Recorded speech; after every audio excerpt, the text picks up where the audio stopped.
Hi everyone! Tara, samahan nyo kaming aakyatin natin itong pinakamataas na tower dito sa Kuala Lumpur City, Malaysia. Ito ang tinatawag na Menara Tower. Bago kayo umakyat dito, magpila muna kayo doon sa baba para bumili ng ticket. Ang mga ticket prices nila ay nasa 40 RM at yun po, ang 40 RM ay nasa baba-baba po yan siya. And then, kung gusto nyong umakyat dito sa pinakataas sa kanilang view deck ay nasa 120 RM and above po siya ang price ng ticket nila. So, bali, yung sa amin is sinuwerte lang talaga kami. And then, may mga may mga iba't ibang palapag din sila dito sa taas na mayroong restaurant, mayroong casino, or basta parang may tatlo ata or apat ka palapag sila dito sa itaas na to. Pero kami, dumiretso talaga kami dito sa may view deck nila. So, bali nagkataon lang talaga na nakadiretso kami dito nang dahil sa aming katangahan, char. Joke lang. Yes, nang dahil sa aming katangahan, nakadiretso kami dito sa taas. So, paglabas namin, kasi hindi naman talaga dapat dito ang aming pupuntahan. Doon yun siya sa pinakababa kasi bali 40 RM lang ang nabili naming ticket. So, pero pagdating namin dito sa taas, kasi nga nakalimutan namin pindutin yung floor sa lift kung saan kami dapat ay lalabas, dito kami dumiretso sa taas.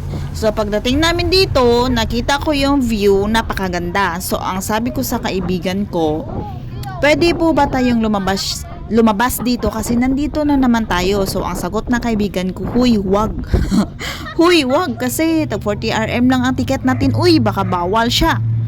Pero, ang sabi nga nila, naniniwala kasi ako sa kasabihan na hindi mo malalaman ang sagot kung hindi ka magtatanong. So, nagtanong kami sa isa sa tagabantay dyan. Na-timingan na mabait siya. Kasi di ba Ramadan season ngayon. So, siguro dala ng gutom siguro yung si Manong na tagabantay doon. Or mabait lang talaga siya. So, nagtanong kami. Ang sabi niya sa amin, ang tanong pala namin sa kanya ay, kuya, pwede bang, syempre, hindi naman kuya yun kasi sir, sir, pwede ba kaming sumaglit dyan sa labas kasi nandito na naman kami, pero yung ticket namin is tag 40 lang. Ang sabi niya sa amin, okay, pwede, pero huwag kayong maingay. So, ayun, diba? Swerte, diba? Swerte kami. Pero lumabas nga kami, pero syempre sino ba naman talaga ang manahimik lang sa ganung pagkakataon, sa ganung swerte, di ba, sa ganung ano ng buhay mo. So nang lumabas kami, charan, ang dami talagang mga turista dito, dami talagang mga turista. Pero syempre nung nag-ingay na kami about sa tsansa namin, sa aming swerte na napalabas nga kami dito ng syempre, no, diba? Napalabas nga kami ng libre. Naingay-ingay kami. Uy, ang swerte natin na to, ang swerte natin, no. Ang dami naming ingay. Pero syempre, hindi naman kami maririnig kami ng mga turista, pero syempre, hindi naman kami maiintindihan kung anong pinagsasabi namin kasi nga nag-iilonggo kami. O, di ba, swerte yun, dings? And nandito na nga kami malapit sa viewing deck nila, and then ni-require kaming magpila. Kailangan naming pumila. Pero nung chinek namin ang kanilang signboard dyan, ay may babayaran pala kaming 10 RM kung pupunta kayo doon sa kanilang viewing deck. Parang crystal ba? Tingnan nyo. Ayan, no? Ayan. Na parang crystal siya. Kikita mo yung sa ilalim. May additional 10 RM pala kayo. So, ang ticket is 120 RM. Yeah, 120 RM ang ticket papunta dito sa pinakataas, papunta dito sa kanilang viewing deck. Tapos, pagdating mo dito, bago ka pumasok dyan sa kanilang crystal box, ay kailangan mong mag-add ng 10 RM. Equivalent to 130 RM.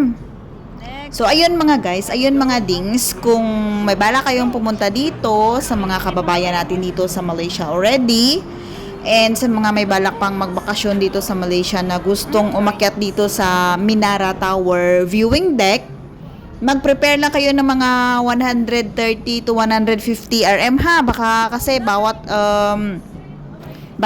bawat palapag nila ay may additional kayo. Yun lang. Ito na nga, it's our time to umakyat na dito, no? Pero syempre bida-bida talaga ako, so ako ang nauna. At yung mga kasamahan ko, yung dalawa kong kasamahan, mga kaibigan kong mga trantado, char. Medyo trantado pa. And then, ano yun, so, nung nandito na kami sa taas, pakaganda ng view mga dings. Worth it talaga ang pera na binayad nyo. And, syempre, as in, super ma-enjoy nyo talaga kasi malakas ang hangin dito sa taas. Tapos, presko pa. Tapos, makikita nyo pa parang buong Malaysia na ata ang makikita nyo dito, no? Mayroon din silang parang horoscope dyan. Ay, hindi horoscope. Parang telescope pala. Sorry, horoscope. Mayroon din silang parang telescope dyan. Siguro sa mga second floor yun or baba pa dito na floor. Basta, yun na yun. May telescope yan sila dyan na makikita mo talaga ang buong Malaysia dings as in. Makikita nyo talaga. So, yung inyong mga pera na binayad nyo dito is super, super, super worth it talaga. Kaya pagbigyan nyo na muna ang inyong nagmamagandang manding, nagpi-feeling maganda po siya. Mas lalo pang nagpipiling-piling yan kasi may pogi dyan sa likod. Nakalibre ba yan? Nakalibre. And ito na nga, it's our time para pumasok doon sa loob ng view deck box para magpa-picture kami. Pero may limited yung oras. Parang 40 seconds lang ata. Hindi man lang umabot ng 1 minute. Diyos ko Lord! Sa 120 RM mo na binayad. Tapos may plus 10 RM pa na babayaran para pamasok dito. 40 seconds lang. Hindi man lang umabot ng 1 minute. So padiskartihan lang talaga ng way kung paano kayo makakakuha ng magandang photos ninyo dito. Kasi limited lang talaga ang inyong time. Pero dahil nga medyo takot ako talaga sa heights, no? Super talaga may phobia talaga ako sa heights. Ewan ko kung bakit mas takot talaga ako sa heights. Pero itong kasama ko, tingnan nyo yung paa ko. Paa ko yan. Sobrang takot talaga ako dyan ba. Yung iniisip ko ba paano kaya kapag nag-crack itong kristal na to? Oh my gosh! Saan kaya pupulutin yung mga unod-unod ko, yung mga buto-buto ko, yung mga nerves ko, yung mga skin ko. Ayun ang iniisip ko, kaya nanginginig talaga ako dyan, pero pinipilit ako ng mga kasama ko. Syempre nga, para sulit naman ang binayad namin paakyat dito, no? Para makakakuha kami ng picture, ng medyo maganda-gandang picture, no? Pero syempre, dahil nga ganito tayo, wala talaga tayong in-expectar na gaganda talaga ang picture natin. So, lang talaga kami nagkusa lang talaga kaming kumuha ng picture kasi nga nagpasuyo sana kami diyan sa manong guard na nagbantay diyan. Kaso lang ayaw niya kaming picturean kung hindi yung kanilang kamera ang gamit. Aba, mautak din sila kasi kapag kamera nila ang ginamit para magpicture sa inyo, pag bagbaba nyo, kukunin nyo yan yung picture nyo sa ilalim bago kayo lumabas, kukunin nyo doon ang picture ninyo, may bayad din siya. So, may another additional bayad din siya. Aba, grabe man talaga ito, no? Ng mga pera-pera ba? So, ayun na nga, dahil hindi kompleto ang grupo kung hindi kami makakapapicture ng group dito, ayun, pinilit ko talaga kahit na takot ako. So, satisfied kami kasi nakapapicture kami. And then, ayun na nga, tapos na. Tapos na ang aming 40 seconds, sa ganun-ganun na lang. Nakaakyat na kasi ako dati dito, things. Ewan ko kung anong taon yun. Basta, nakaakyat na kami dito, pero matagal na yun. Matagal na din naman kasi ako dito. So, ngayon, umakyat ako ulit. Dati hindi ko alam kung magkano yung binayaran namin, pero parang mga 100 plus din yun yata. Oo, mga 112 ata or 120 ata yun. Pero mas matagal ang pila namin noon para makapagpa-picture dyan sa kanilang view deck box. Kasi mas maraming tao noon. Ewan ko, siguro nagkataon lang nga ngayon na marami din naman ngayon ang tao pero hindi masyado kasi nga mainit. Natanghalian kasi kami. Ang sabi kasi maaga pa pero basta maaga. And then mas exciting ngayon dings ang trip namin kasi tatlo lang kami and then natsambahan pa kami. So, mas exciting pala talaga kapag nakatsamba. Ano yung feeling ng exciting? Yung feeling na parang thankful ka and then at the same time, parang natatawa ka sa sarili mo kasi nang dahil sa katangahan nyo ay nakalibre kayo. Di Anyway, pababa na kami papunta doon sa site kung saan nakadestino talaga or doon talaga yung aming ticket. Doon talaga naka-sign yung aming ticket na tig 40 RM. Doon lang yun sa pinakamababa na site. Pero this time, sinigurado na talaga namin na hindi kami maligaw or hindi kami magkamali sa pagpindot ng lift floor kung saan talaga kami pupunta kasi nga tanghali na talaga siya and then gutom naman din kami. So, kailangan naming medyo magmadali ng very very light kasi hindi namin alam kung ano ang madadatnan namin doon sa floor na yon, kung matagal pa ba ang pila doon or whatever. Basta, sinigurado talaga namin na hindi kami magkamali ngayon. And hindi nga naman talaga kami nagkamali. Dito kami napadpad mismo sa kanilang registration table. So, bali pagdating mo dito, ipakita mo yung ticket mo and then mag-sign ka dyan sa form na yan na in case kung ano ang mangyari sa'yo, parang waiver ba, no? In case na may mangyari sa'yo, wala silang pananagutan kasi nakasign ka dyan. O, diba? Mindset ba? Mindset. Atat na atat kang pumunta dyan eh. Di mag-sign ka para in case na may mangyari sa'yo, wala silang pananagutan. Ganon yun.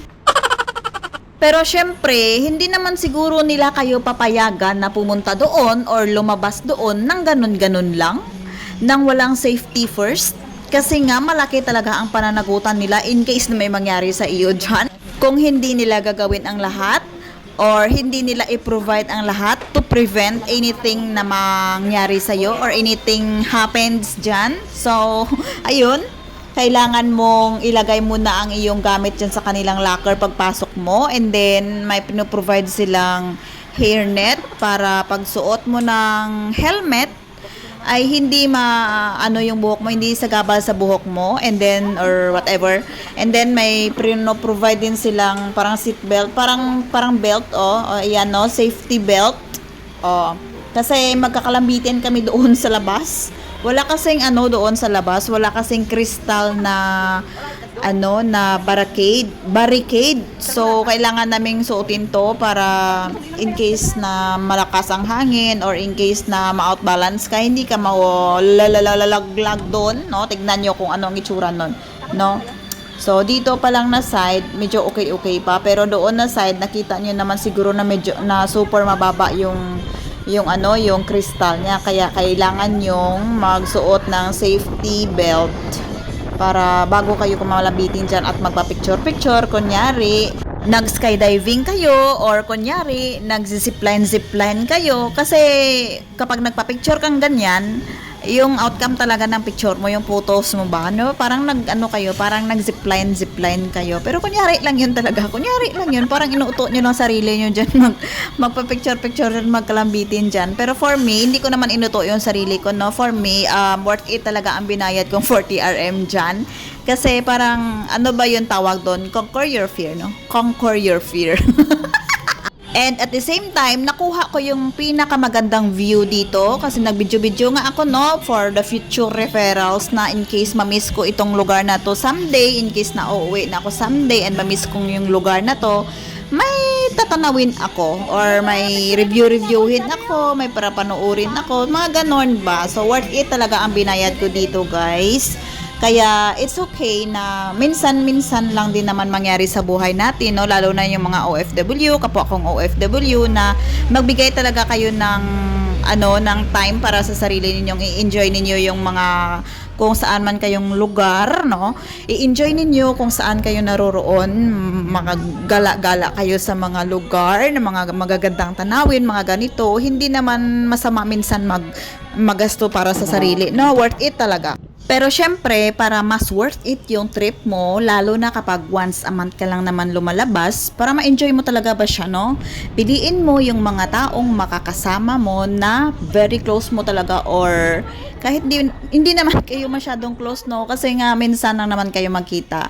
Piliin mo yung mga tao na maiintindihan ka, na open ka sa kanila kahit anong gawin mo, na yung mga tao na kahit magkamali ka, yung hindi ka ba takot magsalita kung ano yung lalabas sa bunganga mo, na kasi alam mo na kapag magkamali ka ng sinasabi or may mali kang sinasabi, maiintindihan ka nila at maiko-correct ka nila. Pero yung mga kasama ko na to mga dings, hindi ko lang sure kung ganun nga sila. Pero so far, sa tinagal-tagal na naming magkakasama nito, parang wala pa naman kaming issue or wala pa naman silang issue sa akin. Kasi nga ako talaga yung bunganga ko talaga minsan. Kung ano-ano na lang lumalabas. Yung parang may sumasanib sa akin na parang hindi ako yung nagsasalita. Anyway, back to the spot tayo mga dings. So nakita nyo na ang sitwasyon kung bakit kailangan naming pumirma doon sa waiver paper, no? Kung bakit kailangan naming magsuot ng safety materials first. So, ito nga, kasi kaunting ano lang nito, no? Magkamali lang kayo ng stepping nito, machuchugi talaga kayo dyan. Hindi talaga kayo mapuslan ba? So, ganito ka worth it ang aming binayad kasi ganito kasaya ang aming trip and then ganito kaganda ang view. Maganda na doon kanina sa taas, mas napaganda pa dito sa baba kasi makita mo na talaga dito yung mga puno. So anyway, isisilip ko lang to, no, isisingit ko ba, no, sa mga walang trabaho diyan, no, yung kapag may mga farm kayo, kung pwede lang talaga na magtanim kayo ng mga puno, no.